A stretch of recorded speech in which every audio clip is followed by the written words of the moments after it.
Fala pessoal, vamos aí a mais um exercício de Física Eletromagnetismo do livro do Halliday, capítulo 23, exercício número 52. Vamos ao enunciado.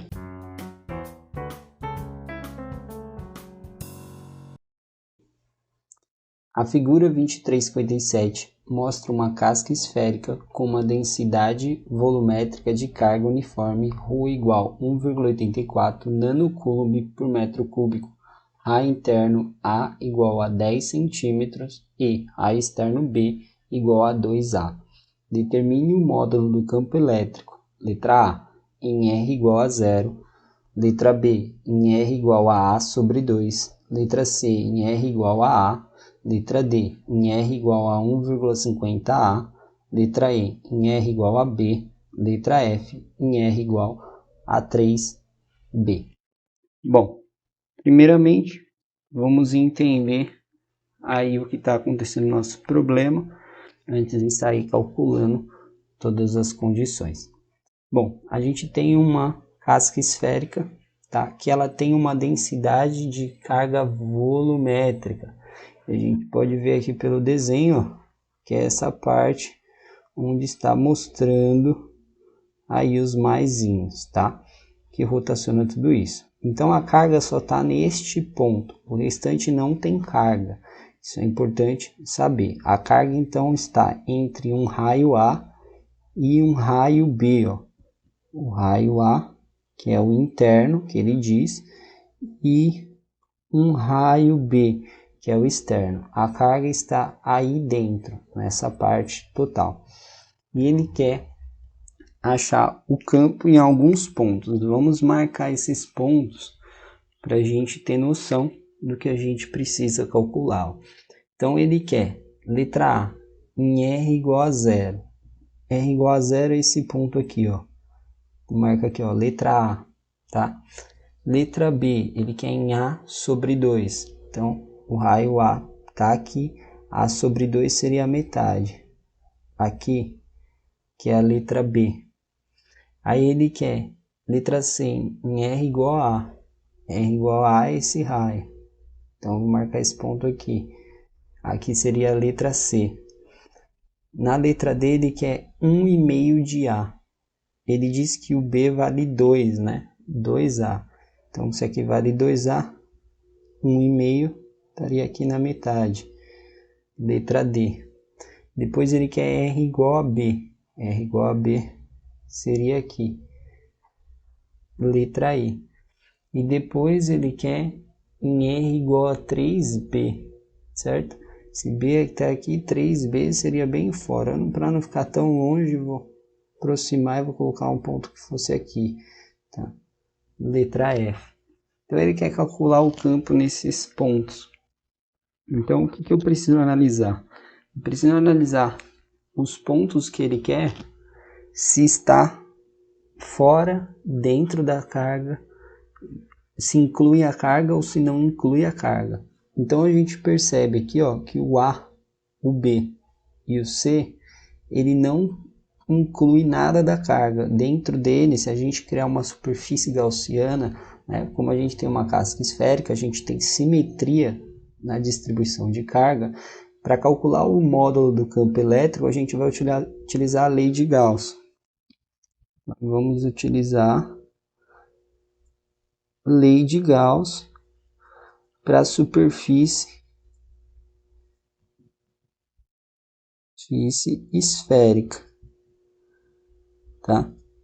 Se a gente pegar lá a lei de Gauss, integral fechada de E dA, que é igual a uma carga interna ou carga envolvida sobre uma constante ε0. A gente desenvolvendo essa integral fechada aqui do produto escalar de EdA, a gente teria integral fechada de E, produto escalar entre dois vetores é o módulo de um vezes o módulo de outro, o cosseno do ângulo θ entre eles, carga interna sobre ε0, aqui demonstrando da onde vem a equação, tá? Fazendo uma revisão. Aí aqui, como tem simetria, se a gente cria uma superfície gaussiana esférica em todos os pontos dela, a distância em relação ao centro ou qualquer outro ponto, ela será igual radialmente. Então, o módulo do campo em qualquer superfície gaussiana vai ser constante, então ele pode sair da integral. O ângulo entre o vetor I e o vetor dA, considerando que o campo aí gerado pela carga, a carga simétrica, ele vai acontecer radialmente. Então, por exemplo, se eu pegar esse ponto aqui, como a carga é positiva, o campo vai estar saindo, ele vai estar para cá. Se eu pegar aqui, ele vai estar nesse sentido, radialmente vai estar aí o campo. E saindo, né? Nesse caso, se fosse negativo, eu estaria entrando, só que radialmente.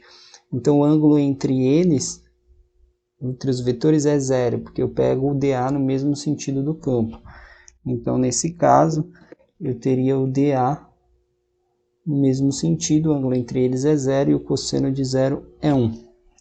Então, aqui fica E integral fechado de dA igual a carga interna sobre a constante ε0. Então, o que a gente vai ter?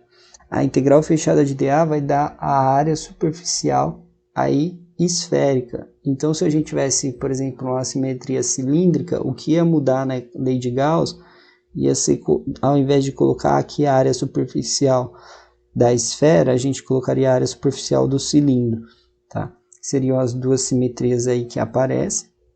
E depois a gente tem a do plano, que aí já é uma lei diferente, tá? Então, nesse caso aqui, a gente vai ficar com E, aí, integral fechada de dA, a área superficial de uma superfície esférica é dada por 4π vezes o raio ao quadrado. Isso é igual a carga interna sobre ε0.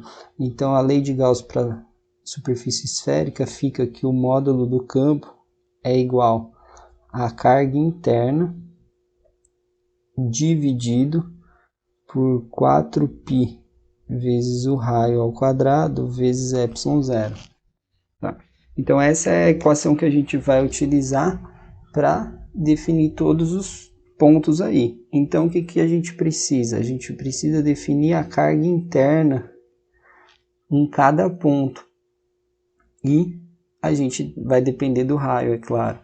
Mas se a gente analisar aqui a carga interna, ela vai depender de 3 superfícies gaussianas, tá? Então a gente pode dividir em 3 intervalos. Vou criar essas 3 superfícies para vocês entenderem aí como funciona. Ó. Primeiro, para o ponto A, para a letra A, para a letra B e para a letra C, vou criar aqui, ó, uma superfície gaussiana genérica, tá? Que de raio R. Tá? Por que é para a letra A, B e C? Porque para o intervalo do raio aí maior ou igual a zero e menor ou igual a A, nesse intervalo eu tenho o quê? Que a carga interna é zero. Porque se eu colocar aqui uma superfície gaussiana genérica R, a carga dentro dela não tem nada, porque a carga só está aqui, ó, entre o A e o B. Então, carga zero e carga zero. Então, para A, B e C, como a carga interna é zero, se a carga interna é zero, o campo é zero.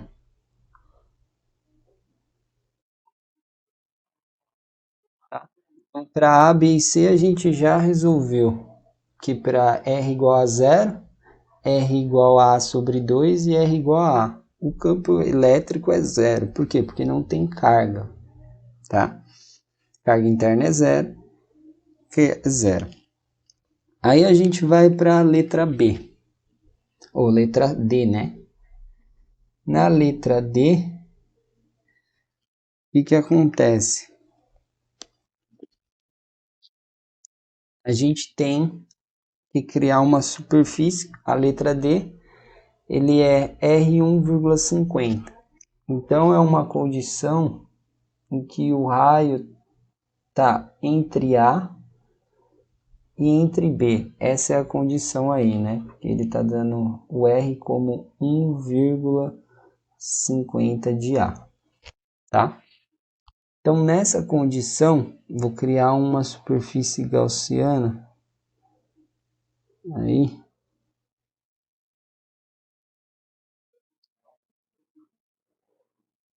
criei uma superfície gaussiana, que eu vou colocar aqui, ó, de raio R, tá? Então, agora, o que eu tenho? A carga, ela tá, ó, envolvida, tem um pouco de carga, não é a carga total, mas ele nos dá uma densidade uniforme, ó, carga uniforme. Então, como depende do volume, a carga volumétrica, ela é proporcional ao volume. Então, agora, essa carga interna, ela é igual a uma carga parcial. Como que eu acho essa carga parcial?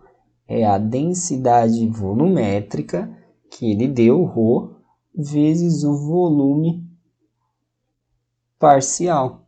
Então, para essa condição onde o raio é 1,50 de A, eu vou ter uma carga interna. Ou seja, eu tenho carga interna, o raio é 1,50, basta eu calcular a carga interna que eu vou achar o módulo de E. Então, quem que vai ser esse volume parcial? Vai ser, qual é o volume aí, né, volumétrico dessa casa? Agora a gente tem que prestar atenção, né? Por quê? Porque a carga só está nesse... Vamos deixar em ênfase aqui, ó. Essa parte aqui, para dentro dela é vazio. A carga só está nesse espaço. Então, eu tenho que fazer uma diferença de volume aqui. Então, vai ser o quê? 4/3 de π, né? Seria o raio ao cubo. Aqui a gente considera o raio maior primeiro, genérico, seria o R ao cubo. Se tudo fosse preenchido, mas como isso daqui não tem carga, eu tenho que descontar. Então, eu tenho que descontar menos A ao cubo, tá? Então, essa vai ser aí o volume parcial. Se eu substituir em função de A, teríamos o que? Carga interna como sendo o ρ, aí vezes 4π sobre 3. Aí ali, no lugar do R, a gente pode substituir 1,5, né? 1,5 ao cubo, A ao cubo, menos 1, menos A ao cubo, não estou pondo em evidência ainda. Aí aqui eu posso colocar em evidência, né? Escrever ρ, 4π, aí fica 1,5 ao cubo, menos 1, aí A ao cubo, tudo aqui sobre 3, tá? E aí, eu tenho a carga interna, eu posso substituir agora na equação do E, escrever que o campo é igual, vou escrever aqui separado, ó, 1 sobre o 4π epsilon 0, o raio ao quadrado, então fica 1,50 ao quadrado a quadrado. E aí eu vou colocar a carga interna separada aqui para facilitar a visualização. Rho 4π sobre 3, aí 1,5 ao cubo menos 1, aí A ao cubo. Aí a gente pode simplificar aqui, ó. Opa! Então, tudo, né? Aqui a gente corta o cubo com A quadrado, tá? Aí a gente pode simplificar esse 4π com esse 4π. Então, a gente calcula esse E como sendo, aqui, antes de calcular, só dando uma arrumadinha, fica o ρ vezes o A em cima, vezes, não vou fazer a conta aqui, deixar assim mesmo, 1,5 ao cubo, menos 1, dividido Aqui embaixo vai ficar o epsilon 0 e 3 vezes 1,50 ao quadrado. Então, esse é o campo aí num raio igual a 1,50. Aí a gente substitui pelos valores para calcular. Colocando tudo no SI, o campo sai em Newton por metro quadrado. Vou substituir aqui. Fazer a análise, né? Fazer completo. O ρ fica 1,84. Aí é nano. Nano é 10 a menos 9. 10 a menos 9 coulomb por metro cúbico, SI, vezes o A. O A é 10 centímetros, divide por 100, fica 0,1 metro, vezes 1,5 ao cubo menos 1, é dimensional, dividido por epsilon 0.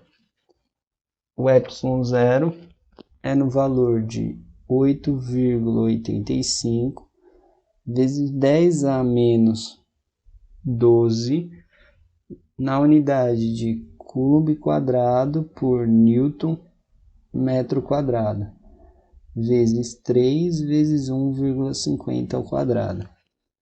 Então, a gente vai ter aí esse metro aqui, vai simplificar com o cubo aqui, vai ficar ao quadrado. Esse divide, então os dois simplificam. Um coulomb corta com um quadrado aqui, vai sobrar a unidade de coulomb embaixo e newton dividindo. O newton vai subir multiplicando, então vamos ter a unidade de newton por coulomb. Calculando aí o E, a gente vai achar o valor de 7,32 na unidade de newton por coulomb, tá? Então esse seria aí o campo da letra D. Aí teríamos mais duas condições, né? Que seria aí para o raio igual a B e para o raio igual a 3B. Que seria a outra condição. A primeira condição, raio menor ou igual a A, né? Entre 0 e menor ou igual a A. Entre A e B, ou seja, não é nem igual a A aqui, nem igual a B. E agora maior ou igual a B, que seria para cá, que vai estar toda a carga envolvida. Então, a gente cria aí uma terceira aí condição. Então, para E e para F, onde o raio é maior ou igual a B, tá? Então, a gente tem aí essas duas condições. Então, criando uma superfície gaussiana, deixa eu pegar aqui.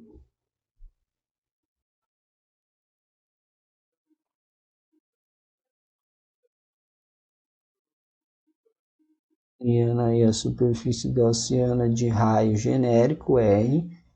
Então, vou pegar aqui esse raio genérico, a superfície gaussiana, um raio maior que B, tá? Que aí a gente vai ter, incluir as duas condições, F aí e coisa. Quando que a gente pega a carga total, né? A carga interna vai ser igual à carga total. O que vai ser a carga total? O ρ vezes o volume total. Então, vai ser o ρ vezes... Quem vai ser o volume total? Vai ser o 4/3 de π. O raio maior é B, né? E o menor é A. Então, aqui ó, era só um pedacinho, que era o R, que ele deu nesse caso 1,50. Agora, de vez de ser R, vai ser o B, que é toda a carga. Então, é B ao cubo menos o A ao cubo, tá? Se a gente quiser substituir aí a condição do B, dá para substituir, né? A gente tem aí o ρ, aí a gente tem o 4/3 de π, o B é 2A, então ficaria 2A ao cubo, então fica 8A ao cubo, 2A ao cubo dá 8, menos A ao cubo. Então a carga interna a gente pode escrever como ρ, 4π, aqui 8 menos 1 vai dar 7. Então, 4/3 vezes 7 ao cubo. Vou deixar assim para facilitar cortar no próximo passo, tá? Então, o E para os dois termos, né, vai ficar aí como sendo carga interna, vou deixar assim, ó, 1 sobre 4π r quadrado epsilon zero, vezes a carga interna, que vai ser ρ 4π 3, 7 ao cubo. Aí a gente vai ter aqui o 4π corta com 4π. Então a gente tem que o campo fica 7 vezes o ρA ao cubo dividido por epsilon zero r ao quadrado. Que muda de E e F são os raios, né? Em E o raio é B e em F o raio é 3B. Então a gente faz aí na letra E, a gente tem que o campo é igual a 7 ρ, né, vezes A ao cubo dividido por epsilon zero. Quem que vai ser o raio? O raio é igual a B, B é igual a 2A. Então vai ser 2 ao quadrado, aí, vezes A ao quadrado. Então a gente vai ter que vai ficar... Opa, aqui a gente esqueci do 3 aqui, né? Aqui tem um 3. Um 3. Então aqui vai ficar 7, aqui vai cortar ρ vezes A, dividido, aqui vai dar 12. 12 epsilon zero. Então a gente vai ter que é 7 vezes 1,84 vezes 10 a menos 9. Aqui eu vou ocultar as unidades, vai ficar a mesma coisa que ali em cima, né? Vezes o A, que é 0,1, dividido por 12 vezes o 8,85 vezes 10 a menos 12. Então aí a gente vai ter o E aí da letra E como sendo 12,1 na unidade de Newton por Coulomb. Tá? E na letra F, a gente tem que E vai ser igual a 7 ρ ao cubo dividido por 3 epsilon zero vezes o R ao quadrado. O R é 3B, cada B é 2A, então vai ser 6, né? Vai ser 2 vezes 3, 6A. Então vai ficar 6 quadrado vezes A quadrado. Então a gente simplifica o A aqui ao cubo.